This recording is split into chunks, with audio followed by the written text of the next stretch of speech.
Bismillahirrahmanirrahim. Assalamualaikum warahmatullahi wabarakatuh. Pada kesempatan kali ini, kami ingin menyampaikan materi tentang fuel cell. Sebelum kami mempresentasikan materi hari ini, saya akan perkenalkan terlebih dahulu anggota kelompok kami. Haji Muzaki dengan NIM D10212111034,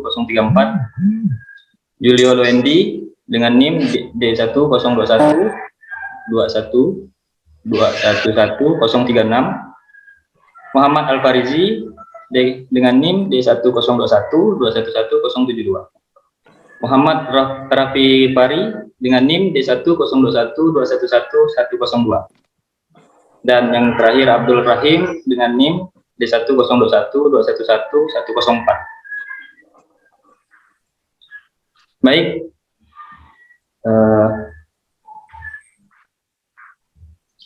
sebelum masuk pada materi, saya akan memberitahukan struktur materi kami. Yang pertama pengertian, yang kedua cara kerja, yang ketiga reaksi, yang keempat contoh dan penggunaan, dan yang terakhir kelebihan dan kekurangan. Apa itu fuel cell? Yaitu sel bahan bakar, perangkat elektrokimia yang mengubah energi yang dihasilkan dari reaksi kimia menjadi energi listrik. Elektroda terbagi menjadi dua, yaitu katalitik dan relatif stabil.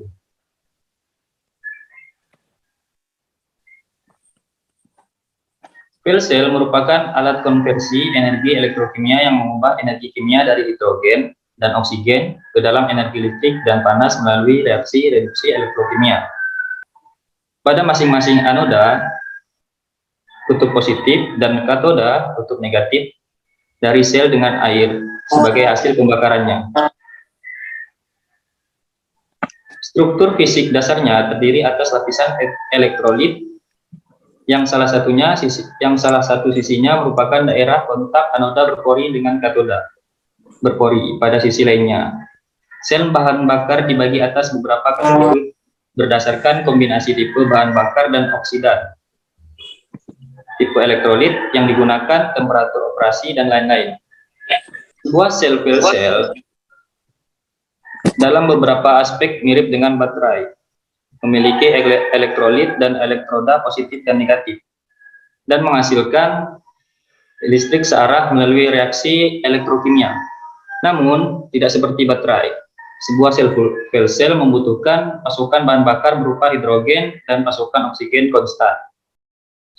Elektroda dalam baterai akan mengalami perubahan kimia, sedangkan elektroda dalam sel fuel cell tidak mengalami perubahan kimia. Baterai yang menghasilkan listrik melalui reaksi elektrokimia melibatkan bahan-bahan yang ada di baterai. Karena itu, baterai memungkinkan habis ketika bahan-bahan yang berpartisipasi dalam reaksi elektrokimia habis. Sedangkan tegangan fuel cell tidak akan habis selama pasokan berlangsung terus-menerus. Pada fuel cell, bahan gas oksigen didapat dari udara, sedangkan gas hidrogen dapat diperoleh dari reaksi reformer dan dari hidrokarbon. Gas hidrogen mempunyai kesulitan untuk disimpan dan ditransport karena molekul yang kecil sehingga sulit untuk dicairkan dan mudah terbakar. Usaha memperoleh hidrogen dengan mudah sedang diusahakan dengan berbagai cara, misalnya memperkecil reaktor reformer dengan bahan baku LPG atau gas metana, menguraikan metanol yang dibuat dari pabrik besar tetapi dalam bentuk cair sehingga mudah untuk ditransport. Gas hidrogen dapat juga diperoleh dari metanol setelah diuraikan menjadi gas CO dan hidrogen. Kemudian gas CO dioksidasi menjadi CO2 dan air. Ion yang bermigrasi dapat sebagai hidrogen, oksigen, dan hidroksida. Sedangkan elektrolit dapat berupa membran polimer, garam karbon cair, lapisan oksida keramik, larutan alkali, dan asam fosfat. Elektroda biasanya terbuat dari logam, platina, atau nikel. Oke, baiklah. Di sini saya akan menjelaskan tentang cara kerjanya. Cara kerja. PEMFC, proton exchange membran full cell.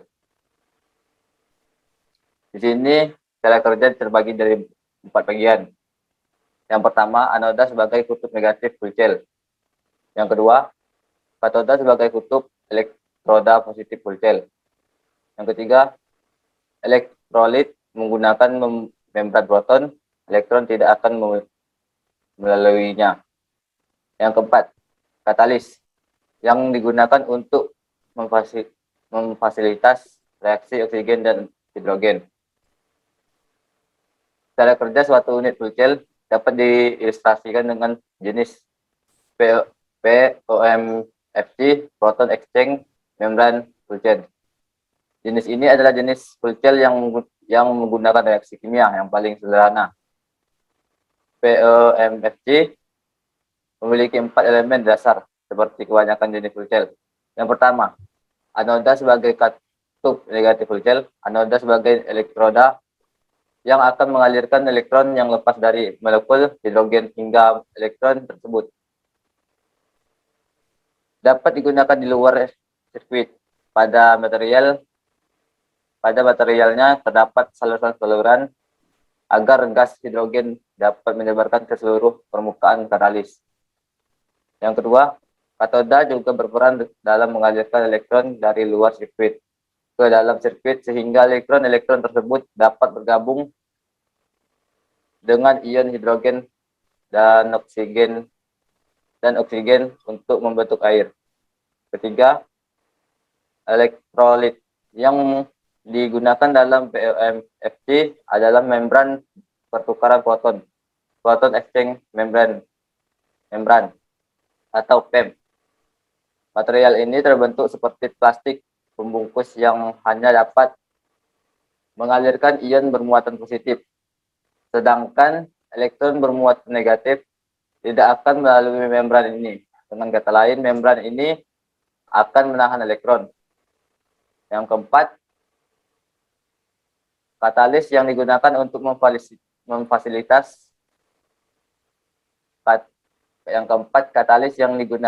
memfasilitasi reaksi oksigen dan hidrogen. Katalitas umumnya terbuat dari lembaran kertas karbon yang diberi selapis tipis bubuk platina. Permukaan katalis selalu berpori dan kasar sehingga seluruh area permukaan platina dapat dicapai hidrogen dan oksigen. Lapisan platina katalis berbatasan langsung dengan membran pertukaran ion positif. Baik, sekarang saya akan menjelaskan persamaan reaksi yang umumnya terjadi pada fuel cell. Jadi, pada ilustrasi cara kerja POMFC, diperlihatkan gas hidrogen yang memiliki tekanan tertentu memasuki fuel cell di sisi kiri fuel cell atau dekat kutub anoda yang akan dioksidasi oleh anoda. Yang berarti setiap atom hidrogen melepaskan elektron untuk menjadi ion hidrogen. Persamaan reaksinya akan menjadi H2 ditambah 2H+ ditambah 2 elektron. Kemudian, elektron yang berada di anoda melewati hambatan menuju katoda.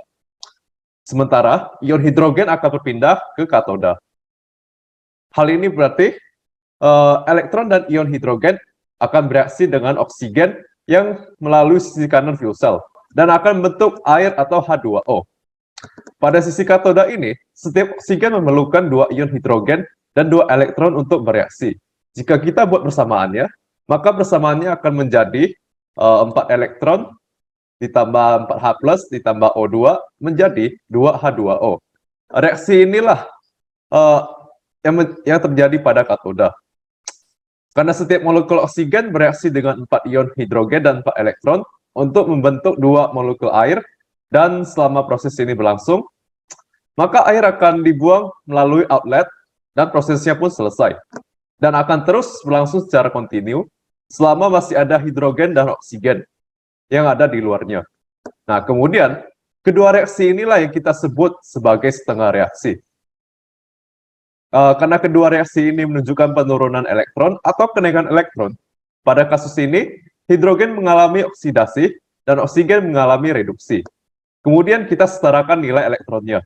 Sehingga persamaan reaksi atau hasil yang didapatkan adalah 2H2 ditambah O2 menjadi 2H2O yang menunjukkan kombinasi oksigen dan hidrogen yang menjadi air atau H2O. Sekarang giliran Raffi. Silakan Raffi. Contoh full cell. Ya. 1.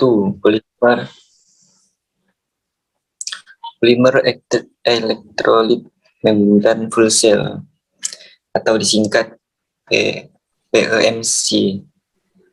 Kedua, direct methanol full cell disingkat DMFC. 3.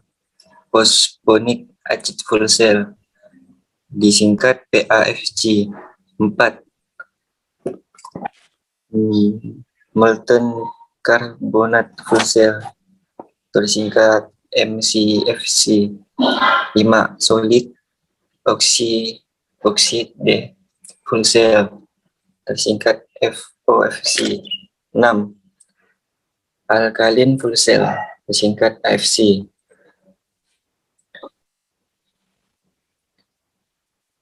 PEMC adalah salah satu jenis full cell yang mempunyai kelebihan dapat bekerja pada temperatur rendah, ringan, dan dapat dibuat dengan ukuran kecil sehingga dapat mengurangi biaya produksi.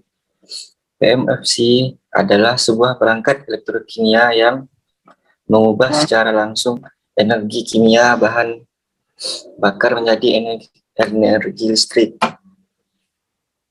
melalui reaksi berpasangan oksidasi reduksi. Komponen utama penyusun PMFC ada 1. Membran elektrolit assemble bersingkat MEA.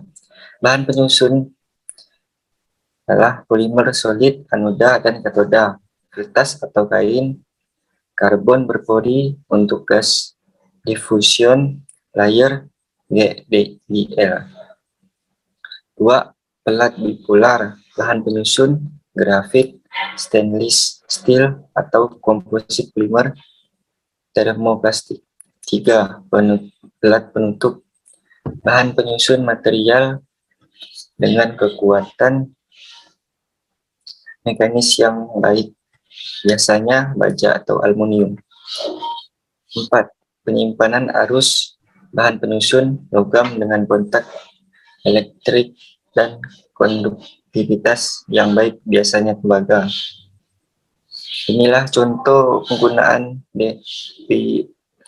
PEMFC, bisa dilihat di PPT-nya. Kedua, DMFC.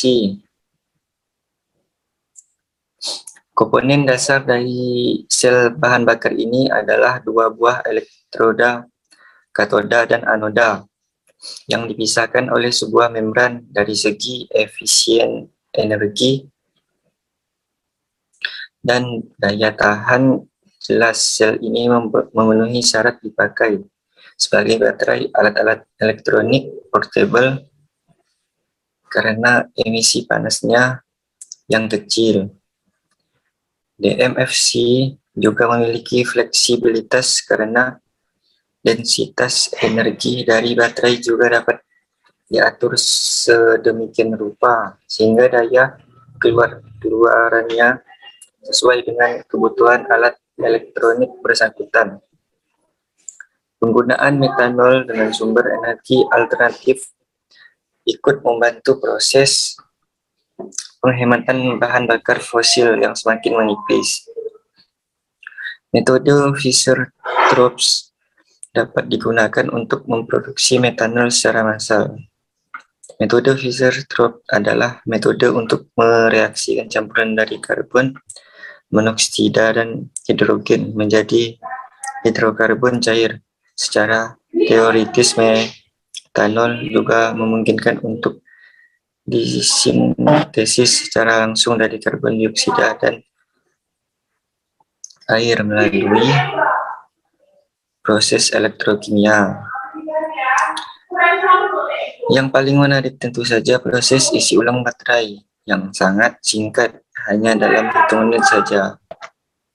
baterai yang umumnya sekarang, baterai DMFC tidak memerlukan arus listrik untuk pengisian ulang, tetapi cukup mengisikan metanol ke dalam baterai.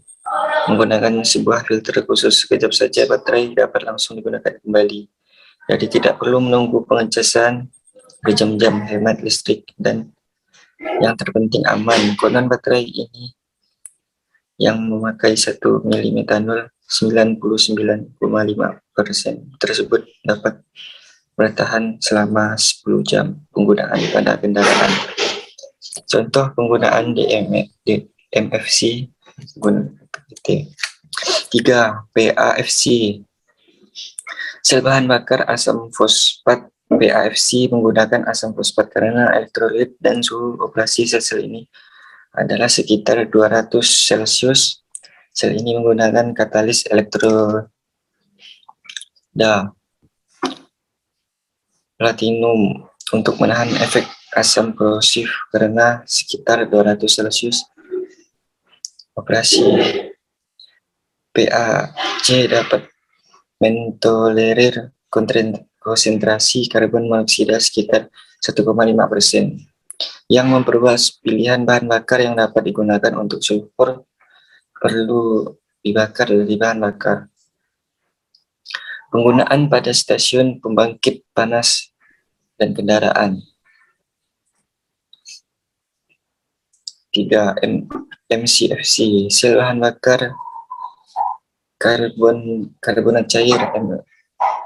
MCFC menggunakan garam karbonat cair yang tersuspensi dalam matriks keramik berpori-pori sebagai elektrolit. Garam yang biasanya digunakan termasuk litium karbonat, kalium karbonat, dan natrium karbonat. Senyawa beroperasi pada suhu tinggi sekitar 650 Celcius. Penggunaan pada stasiun pembangkit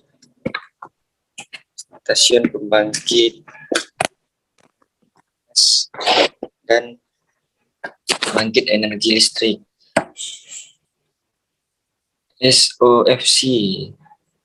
SOFC bekerja pada suhu 600 sampai 1000 Celcius dan tekanan 1 atm dengan efisiensi yang dihasilkan berkisar 65 sampai 80%.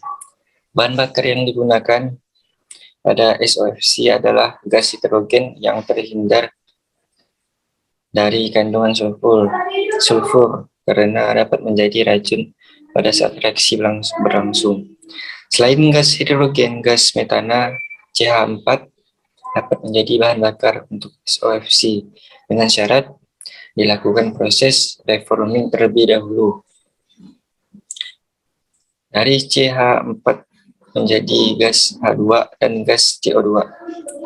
Proses reforming adalah proses perubahan bentuk molekul yang dilakukan pada suhu tinggi, biasanya sekitaran 800-900 Celcius, dan membutuhkan katalis untuk melangsungkan reaksinya.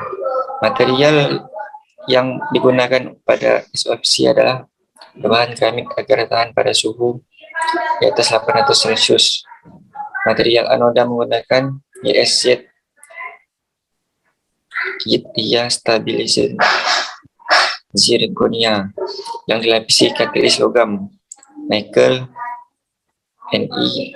Material katoda menggunakan lanthanum, strontium, manganit, LaO8SRO2Mn, O3 atau LSM, dan material elektrolit yang digunakan adalah YEZ, yttriya stabilizer zirconia, atau tembaga yang dilapisi CO2, ceria oksida. Penggunaannya pada mobil listrik dan menggabung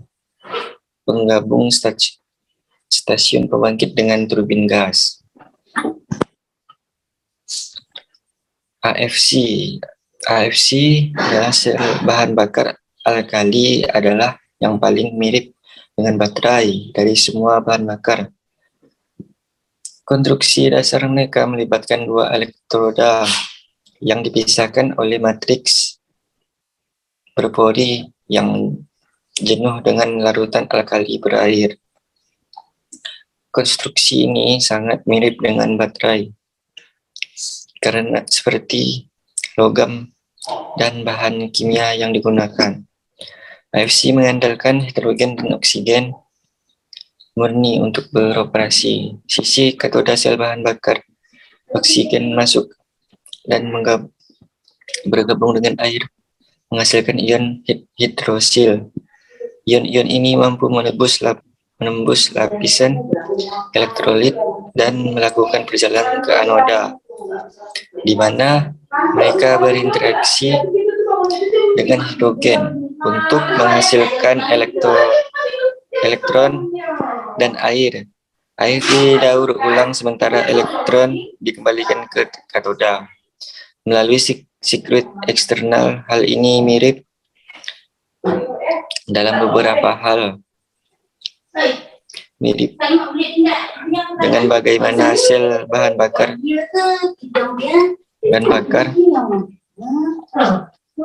oksida padat beroperasi. Penggunaan pada pesawat ruang angkasa dan kendaraan. Baiklah, kali ini saya akan menjelaskan kelebihan dan kekurangan dari fuel cell. Yang pertama, kelebihannya yaitu tidak mengeluarkan emisi berbahaya atau zero emisi. Sebuah sistem fuel cell hanya akan mengeluarkan uap air apabila memakai hidrogen murni. Tetapi ketika memakai hidrogen hasil dari reforming hidrokarbon atau fosil, misalnya batu bara, gas alam, atau yang lainnya, maka harus dilakukan uji emisi untuk menentukan apakah sistem tersebut masih dapat dikategorikan zero emisi. Yang kedua, efisiensi tinggi. Dikarenakan fuel cell tidak menggunakan proses pembakaran dalam konversi energi, maka efisiensinya tidak dibatasi oleh batas maksimum temperatur operasional. Hasil efisiensi konversi energi pada fuel cell melalui reaksi elektrokimia lebih tinggi dibandingkan efisiensi konversi energi pada mesin kalor atau konvensional yang melalui reaksi pembakaran. Kelebihan yang ketiga yaitu cepat mengikuti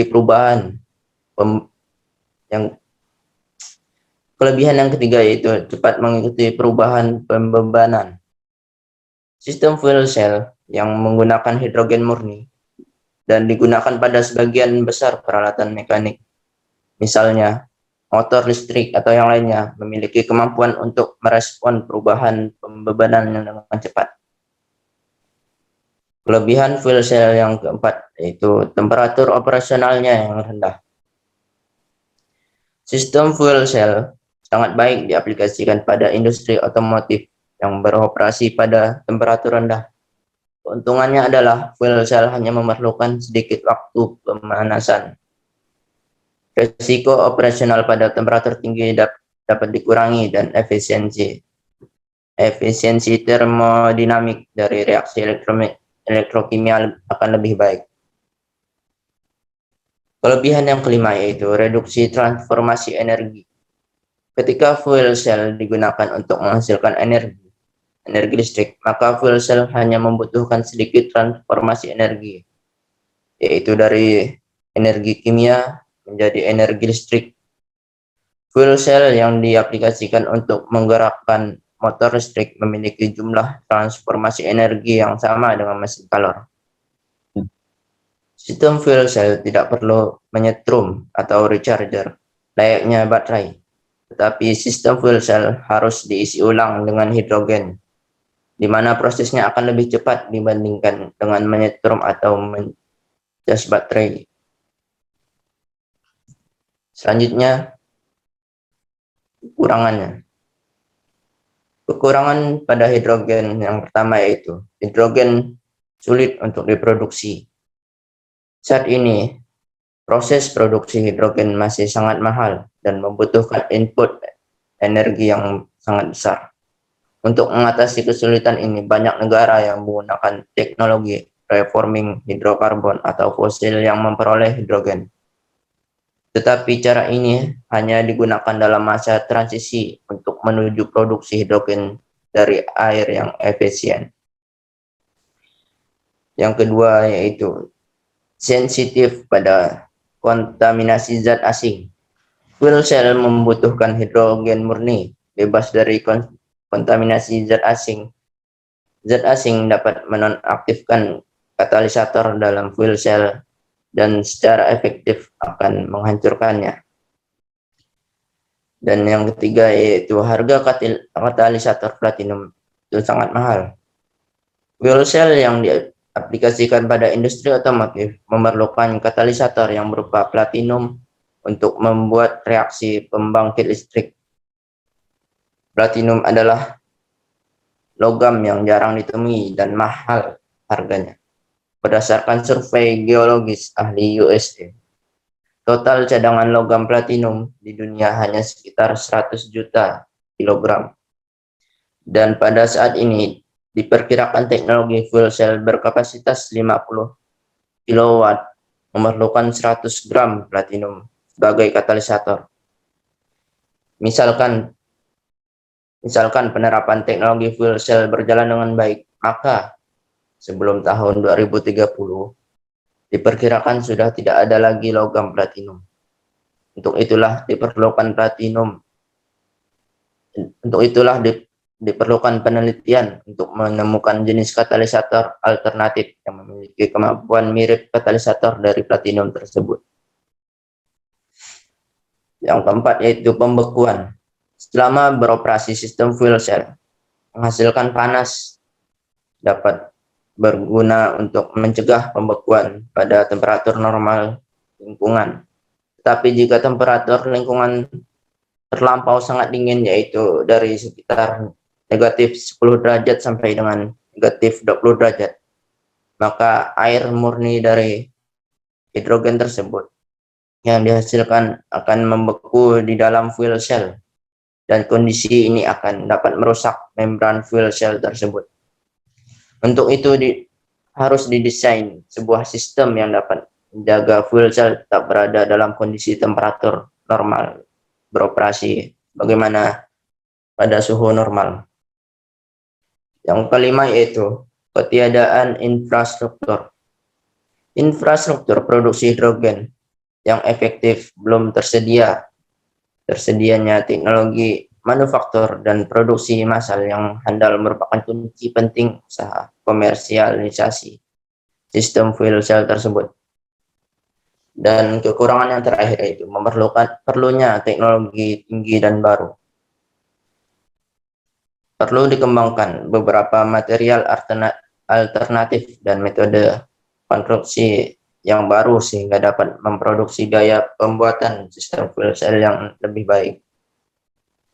Baiklah, sekian presentasi dari kelompok kami, kurang lebihnya kami mohon maaf. Kami akhiri wabillahi taufiq wal hidayah. Wassalamualaikum warahmatullahi wabarakatuh.